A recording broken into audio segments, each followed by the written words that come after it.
Marina, welcome back to our humble offices. You work as a youth specialist at Polaron, right? Yeah, I am. Thanks for having me back. Beautiful, thank you. Always love talking to you. What I wanted to cover today is, who do you work with? What are some of the people that you might be speaking with every day, typically? Where are they from? What are their ages? And this is in the context of someone that might be watching and thinking, is Polaron for me? Should I be contacting Marina? What do I need to know? That kind of stuff you could tell us.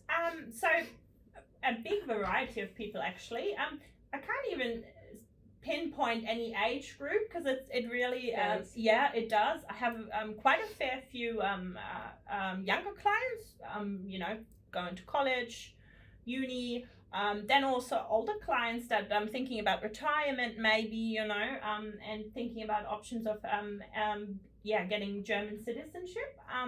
So there's really anything, any age group. A lot of people from the States. Yes.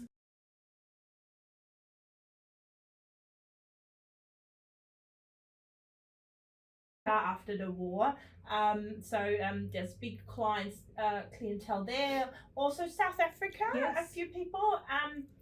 The UK, because we all know Brexit didn't help. And I have quite a few that say, I would like my red passport back. Yeah. Which obviously I understand. So that's getting a little bit bigger. Then Australia, a few people, but mainly America. Right. Because the diaspora is all over the place. How many people in Germany? 80 million? Or yes. Make that up? Yes. No, I think you're quite on 70. Yeah, something. Yeah. A very large populous country. Probably, I would think, number one in Europe as far as population. Maybe that and France. And we might actually need to come prepared for the yes. I won't ask difficult questions. That one. Yep. But probably around half of that is around the world, right? Yeah. Because changes of border, immigration, all kinds of historical facts, events that cause people to immigrate. Yes. So we're very, very busy. Every day we get many, many inquiries from all over the world. Yeah. But typically it would be someone who, why would people want to pursue EU citizenship if they're Americans? We get that question asked as well, right? Yeah, so I think younger people are definitely the traveling.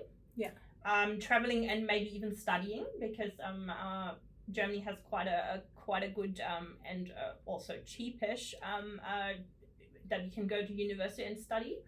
It's cheaper there. Older people, like I said, retirement. Also maybe buying property. Right. A lot of people would like to buy property, and I think just maybe because even the pandemic showed us that we should maybe live our life a little bit more. So I think a lot of people I want to travel. I want to use the time I do have, and I mean, it's just easy if you can have access to 27 countries without any problems. Restrictions. Yeah. I often say that at any given time, half of the US are happy with the government there. So people tend to think, I want to get out of here, or I want to have a plan B. I want to have another option, and having a second passport really gives you that, right? Yeah. I don't know if our viewers know this, but at the end of this year, European Union is going to introduce what's called ESTIA. So it's a permit, it's an entry permit, just like in America. If you go to America, you have to fill in online. It's called ESTA. Mm-hmm. So in other words, for people that are non-EU citizens, they will have to apply for a permit. So that's been in the works since 2018. Then the pandemic came in, and spoiled everything. Yep. But at the end of this year, this will be introduced, meaning that you can't just go for 90 days without this permit. So it's an extra burden. It's an extra thing that everybody will have to do. So Canada, South Africa, Australia, and the US. Yeah. And I think a lot of people will not be too happy about it. So, and then you have to stand in the other queue of the airport, which is very annoying. The slow one. Yep. So European citizenship gives you more flexibility. But you've already mentioned, Marina, the types of people that might be interested is people that want to live a little. Yeah. Or explore property buying, education. Yeah. Any of the above, right? Yeah, absolutely. I always say, I think the pandemic showed us a lot of things what can happen really quickly. So Yeah. I always say, you know, you never know. Well, I hope not that something like this happens while we're still alive again. But you have options. Like I personally would not give up that option if I can have it. Yeah. Because we saw in Australia how hard the lockdown How was. everything was restricted. It was so hard, and you know you would have lost your job because everything closed. I'm like, well, if I would have an option and go to Germany where everything might be still open, would I do it? Yeah. Maybe. With the experience that we've now had over the last 2 years, probably we're a bit more gutsy and braver. Yeah. Marina, there's another aspect to all of this, of course, that people often don't think about when they start on this journey, but it is reconnecting with. Yeah. This is like a side benefit that becomes a primary benefit for people. Yeah. What happens with people that embark on this journey without really knowing much about the family's heritage? Well, first you do obviously find out a lot about your ancestors if you don't know anything yet. But I think everybody that is open or puts an inquiry in is interested in it. I mean, if you wouldn't know anything about Germany, you probably wouldn't even hit the submit button on our form.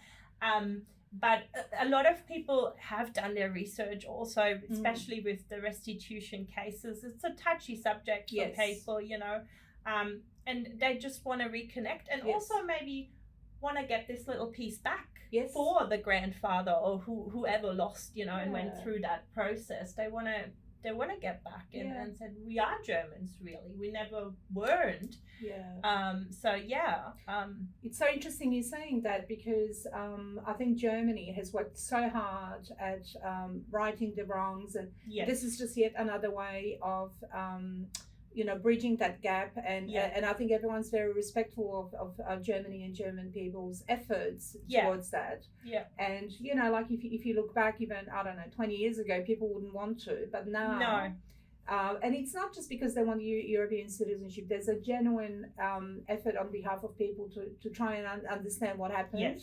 And I guess having that European passport just sort of gives you a stamp that it's part of the reconciliation effort, I guess. And that's absolutely true. And this is what you said. Germany really tries. We do try. I mean, there's no denying what happened. We're well and truly aware what happened. So that's why I think it's really nice for people who had this heritage that when they get finally their German citizenship certificate, that it is really it's nice for all of us. Like I get goosebumps just talking about it because it's such a humble experience that they go back through, to and so roots. do we. And I think we accompany people on that journey, and certainly we're very respectful to people's experiences and the past and the histories that they might just discover. And a lot of that history is actually discovered through documents because some people that don't have a lot of information or documents, they engage you to, well, you don't do the research yourself, but there's a team. And then, you see people's signatures or photos that they've never seen. And that's so emotional, right? Yeah, it is. Like, even when the client already has a lot of documents, it's because obviously they send it to me and I have a look through it. It's amazing what people actually still have from hundreds years ago. So it's always for the clients. It's always nice to know that like we care about this, about their family and what they might have experienced over the last years. And of course, being German speaking, you can sort of read between the lines and sort of go through documents and come up with stories that you can see what in happened. The documents that they can't. Like how they probably got to the leaving Germany, or where they were born, and then how they traveled through life till they left. Very interesting. Amazing. So again, if anyone wants to explore their family histories, Marina is your person to speak with. She is not only German speaking, but very passionate. I have to say that, but I can see that through your work about helping people reconnect. And whether your motivation is a European passport or discovering your family heritage, they kind of both come together. Yeah. So we invite you to contact us if you have any questions or we can help in any way. Anytime.